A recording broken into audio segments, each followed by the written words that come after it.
सर्वांना पुन्हा एकदा तुमचं या व्हिडिओमध्ये स्वागत आहे आणि आजचा टॉपिक आहे perimeter and area.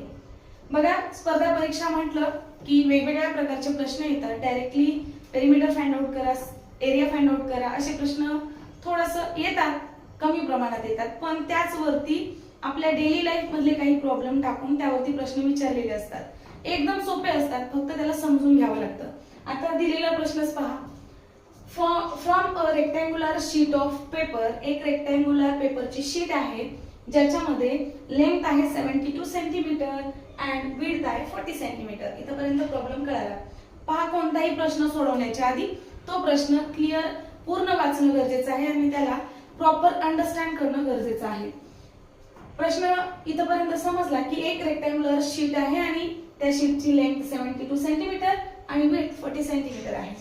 How many square pieces of side, मग त्या शीट पासून आपल्याला स्क्वेअर पीसेस, चौकोन आकृती, चौरस आकृती, स्क्वेअर पीसेस कट करायचे आहेत किंवा त्याला बनवायचं आहे ज्याची साइड आहे 8 centimetre. Of side 8 centimetre can be made in total. तर असे 8 सेंटीमीटरचे किती तिथं स्क्वेअर पीस तयार होतील। हा रेक्टँगल पण आहे आणि स्क्वेअर सुद्धा आहे। मग आता तुम्हाला काय इथं ठरवायचं आहे की पेरिमीटर काढायचंय की एरिया काढायचा आहे। आता एरिया आणि पेरिमीटर कधी काढतो आपण, याच्यातला फरक तुम्हाला माहित असणं आधी गरजेचं आहे।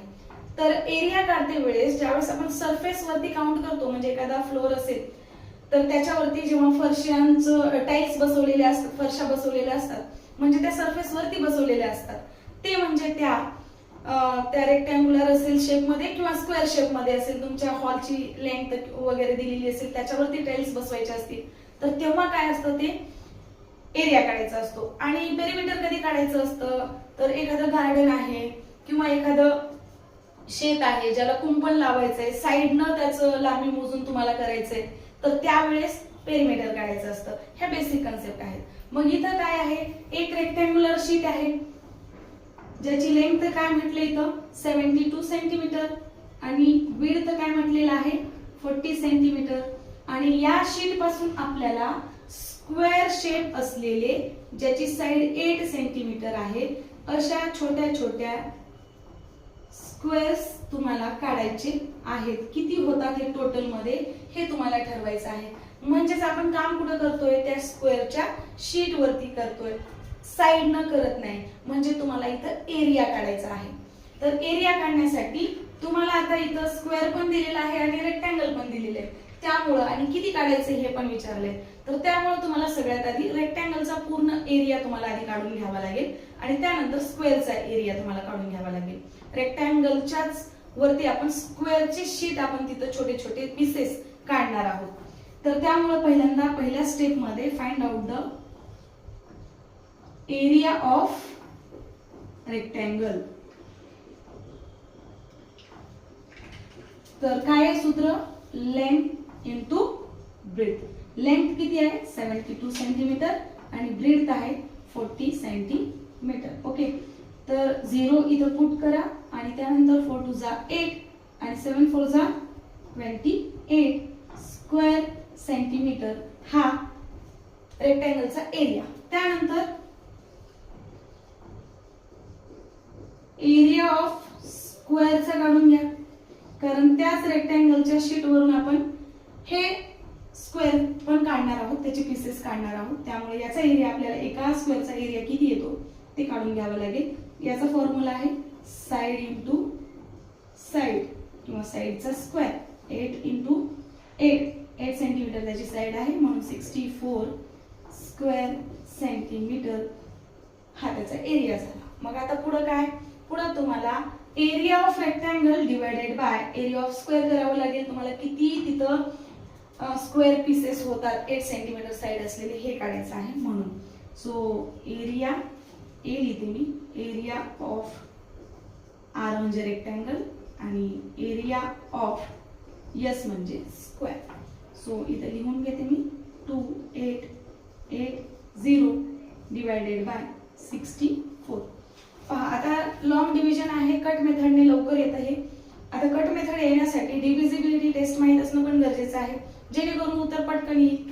मग कारण 64 चा टेबल तयार करायला गेलं तर मग तिथं वेळ लागतो, मग वेळ लागला की तुमचं गणित उशिरा सुटणार। त्याऐवजी डिव्हिजिबिलिटी टेस्टचा वापर करा आणि पटकन उत्तर शोधा. 64 दिसतंय म्हणजे 8 च्या टेबल मध्ये येतं आणि 2 न पण याला डिवाइड होतं बरं, कारण हा इव्हन नंबर आहे आणि इव्हन नंबर असेल तर 2 ने डिवाइड करू शकतो आपण. पण 2 न करत गेलात तर ते फार लेंथी जातं, हाफ हाफ करत गेलं तर लेंथी जातं. त्यापेक्षा डिव्हिजिबिलिटी टेस्ट चेक करा आणि जवळची कोणती लागू पडते ते तुम्ही तिथं अप्लाय करा.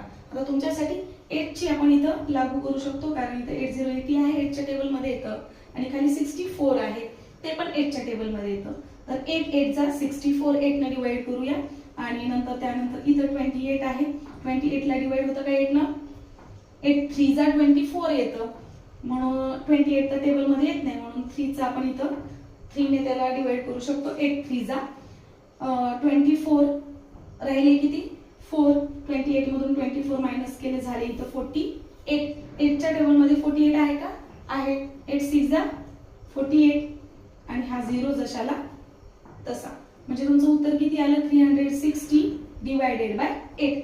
अगेन याला आपण 8 ने डिवाइड करू शकतो. 8 1 जा 8, 8 3 जा 24, 8 4 जा 32, 32 36 पेक्षा लहान आहे. 8 4 जा 32, 32 36 मधून 32 गेले राहिले किती 4, 40 झाले. 8 5 जा 40 झाले की उत्तर तुमचं 45. तिथं स्क्वेअर शीट तयार होती. हे झालं with concept step by step solution. आता हे जर तुम्हाला समजलं असेल तर आता मी जे शॉर्ट ट्रिक तुम्हाला सांगणार आहे ते सुद्धा तुम्हाला लवकरात लवकर कळेल आणि लवकर तुमचं उत्तर येईल आणि तुम्हाला वाटेल हे इतकं सोपं आहे का. तर याच्यामध्ये आपण किती स्टेप केले आहे, एरिया फाइंड आउट केला, इथं मल्टिप्लाय केलं, त्याच्यानंतर हे केलं, सगळं काटछाट करून आपलं उत्तर किती आलं 45. आता हे पटकन उत्तर कसं येतं लगेच मी तुम्हाला सांगते. चला शॉर्ट ट्रिक पाहूया लगेच. Short trick. सगळ्यात पहिल्यांदा लेंथ लिहून घ्यायची रेक्टँगलची 72 सेंटीमीटर लेंथ आणि विड्थ किती आहे 40 सेंटीमीटर. ओके, दोन सिंपल. याला डिवाइड करायचं आहे तुम्हाला साइड ऑफ स्क्वेअरने. किती आहे 8 सेंटीमीटर आणि इकडे सुद्धा 8 सेंटीमीटर. झालं. चला डिवाइड करा. 8 च्या टेबल मध्ये 72 आहे, 8 9 जा म्हणून काय आलं 9 आणि या दोघांचं तुम्हाला मल्टिप्लिकेशन करायचे लगेच आणि 8 5 जा 40. इकडे किती आलं 5, 9 5 जा 45. झालं तुमचं उत्तर. आहे की नाही शॉर्ट ट्रिक आणि किती पटकन उत्तर आलं हे तुम्हाला परीक्षेमध्ये लक्षात ठेवायचं आहे. पण त्याआधी तुम्हाला या टाइपचे एक 4 ते 5 प्रॉब्लेम तुम्हाला स्वतः एरिया फाइंड आउट करून सॉल्व्ह करायचे आणि त्यानंतर ट्रिक अप्लाय करायची, म्हणजे ट्रिकही लक्षात राहील आणि तुमचा सराव पण खूप जास्त होईल आणि बेसिक कन्सेप्ट सुद्धा कधीच तुमच्या विसरणार नाहीत. ओके, तर ही ट्रिक आवडली असेल तर नक्की व्हिडिओला लाईक करा आणि अशा स्टेपचे प्रॉब्लेम मी तुम्हाला सरावासाठी आणखी तुम्हाला पाठवेन, ते पण सॉल्व्ह करा, प्रॅक्टिस करत राहा आणि मॅथ मध्ये परफेक्ट बनत राहा. थँक्यू.